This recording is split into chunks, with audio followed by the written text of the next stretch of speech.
He's a best-selling author. The new book is called Sideline CEO, Leadership Principles from Championship Coaches. Marty, it's Maggie and Perloff. Thanks so much for the time. Oh, the pleasure's mine. Thank you guys so much for giving me a platform to chat about it. How y'all doing today? Well, we're doing great. Listen, we can't even, and it's college football, it's college basketball, it's coaches of all different sports, actually, but we can't even get past the forward. The forward was written by Tim Tebow. Why is Tebow not a coach, Marty?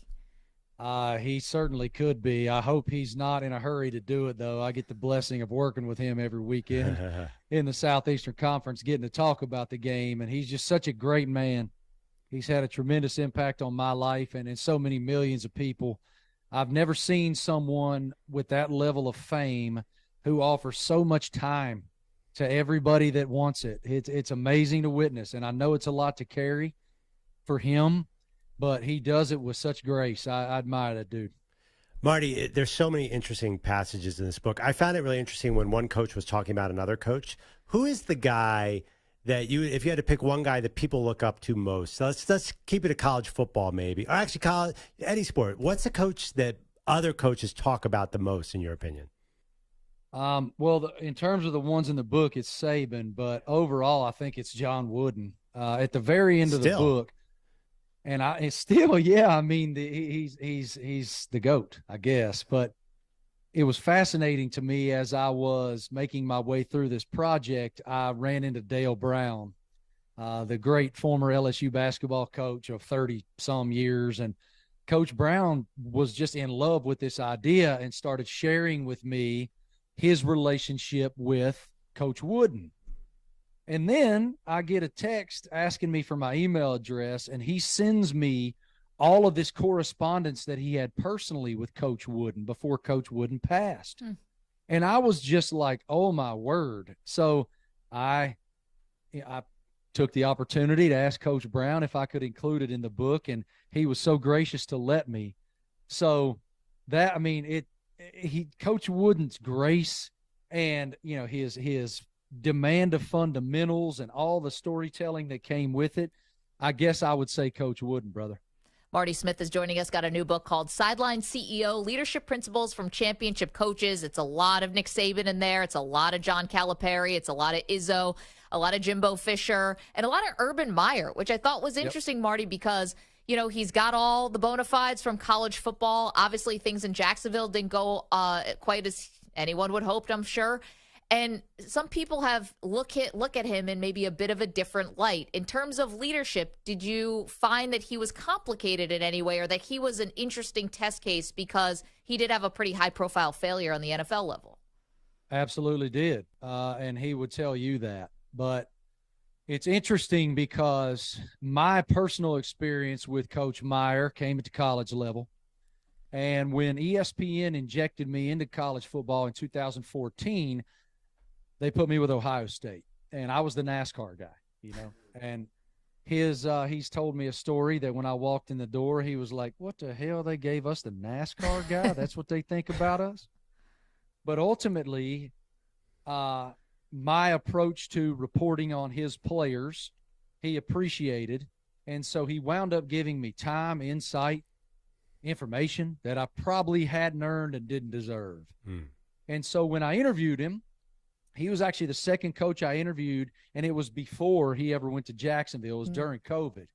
And so I thought ultimately that his tutelage and wisdom in this book, while it's more technical than some, I thought it was so great that it was my decision to leave it in there. I appreciate him a lot. And so I think what I would ultimately say is read the book, consume the knowledge, and then make your own judgment is what I would say.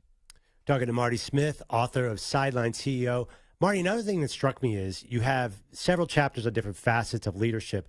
Not much is in there about X's and O's. And in my mind, part of me is like, to be a great coach, you got to outthink the other coach in X's and O's. But that doesn't seem like a priority in this book to really make a great coach. You're the first person that's brought that up. That is an awesome point. I personally don't care. I think that I wanted this to be a universal truth text, and I wanted it to apply to professionals from any walk of life. I wanted it to apply to people as fathers and mothers, and relationship building and the power of trust, and how vital it is to shut your mouth and open your ears, because if you listen to people, you're genuinely showing them that you care, and all that comes with that. And I feel like you can get X's and O's kind of anywhere. I think you can turn on College Game Day or SEC Nation or Big Noon or any of those shows and learn all you want about X's and O's. I wanted the soul of the people. And I'm so grateful that they gave me the time to do that. And, we see them in a certain light, right? We see them in press conferences where they're either really clinical or sort of vanilla, or we see them raising hell on the sideline, mad about something.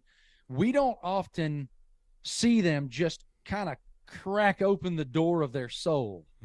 And I believe that I was able to get some of that from them in this book that's very applicable to like my daily walk, and I think most of the readers will feel that way too. But on that topic, is Urban Meyer and Nick Saban, are they superior at X's and O's? What's more important to them winning championships? To be all the skills in here, or is there also some technical knowledge that you need to be better at? I think, yes, they're very good at X's and O's, by all means. But being a coach, and I will use the word CEO because that's the title, right?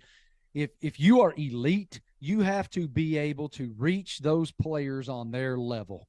And Coach Saban is brilliant at that. When they walk in the door as 5 stars, he makes it very clear. There's a standard we have here, but it's on your plate. Do you want to do everything that you have to do every day to uphold that standard because it's now your personal standard? Do you want to go to the NFL or not? Urban was the same way when he was at Ohio State and at Florida. And so it's a great point. Yes, they're superior X's and O's wise, but they're also willing to delegate. Kirby Smart told me in the book, he's won 2 consecutive national titles. He told me he didn't reach that plateau of being truly championship caliber until he stopped micromanaging and started delegating. And quite an admission. Marty Smith is joining us. Sideline CEO is the book, of course, reporter, TV personality for ESPN. So what are you seeing from Deion? I mean, you're talking about all these great coaches in the book. Now Deion has come. We saw it at the FCS level, but now on the FBS level and kind of taken over the sport. Like even Dan Lanning from Oregon said, you'd be crazy not to see the impact that he's having on college football. What are you seeing from Deion from a leadership standpoint? Well, you'd be blind not to see the impact. It's the biggest story in sports. I mean, right now, I think if you're doing a checklist, we got Deion and the Buffs, Aaron Rodgers' Achilles, and Travis Kelce dating T-Swift.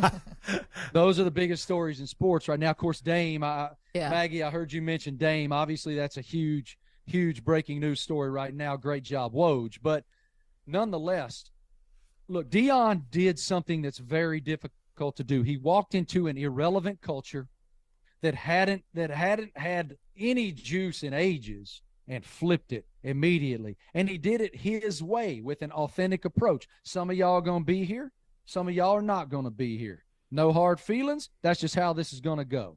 And then he beat TCU in week 1. I think everything really changed right then. And so he got boat raced by Oregon. SC this weekend is going to be tough. But, guys, I really boil what Deion's done down to the fundamental human level. What we want as human beings is hope and belonging. That's what we want in every facet of our path. And he has offered that not only to the program, but to the university, to the state, to the college football world, and specifically to the individual players that he's coaching. If you watch him, he will reach them. He will pull them aside. He will coach them up. He will love them up. And if you are a young man who's a 4 or 5 star guy and you got Georgia, Bama, Texas, Clemson, Ohio State on your list, you got an eye out west.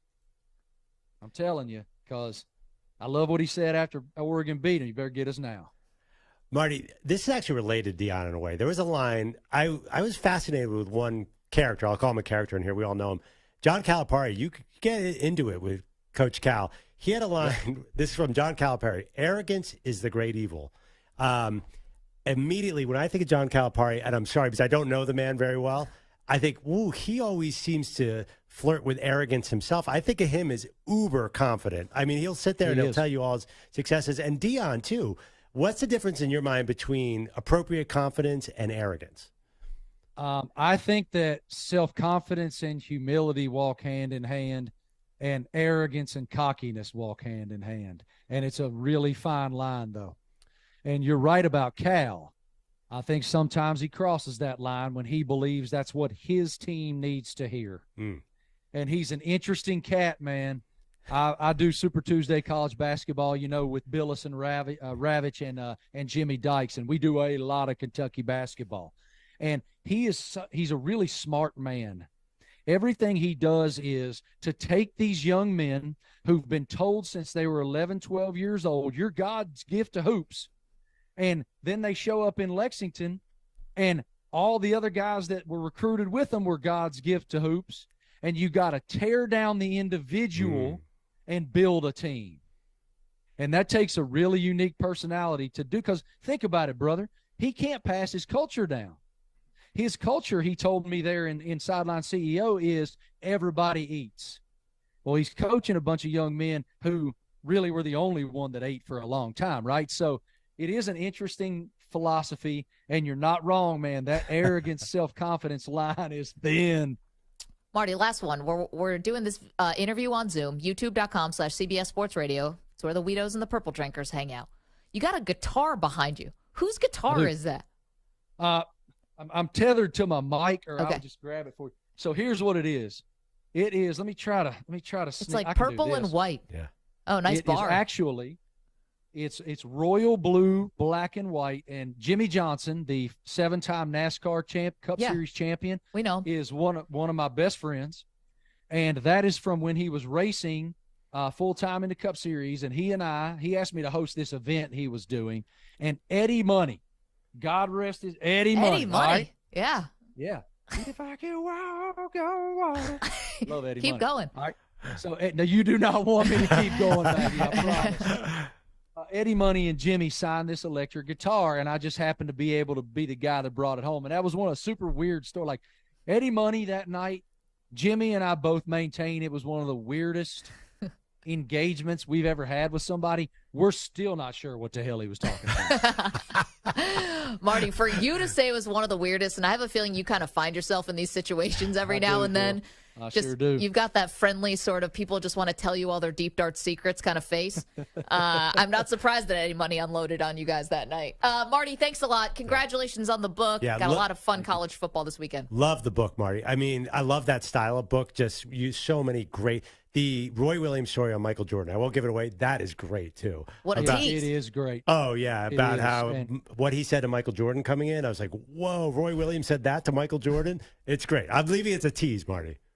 I am so grateful for you both. Thank you for your spirit and for giving me the platform to chat about it. Thank you so much. Thanks, Marty. Have a fun weekend.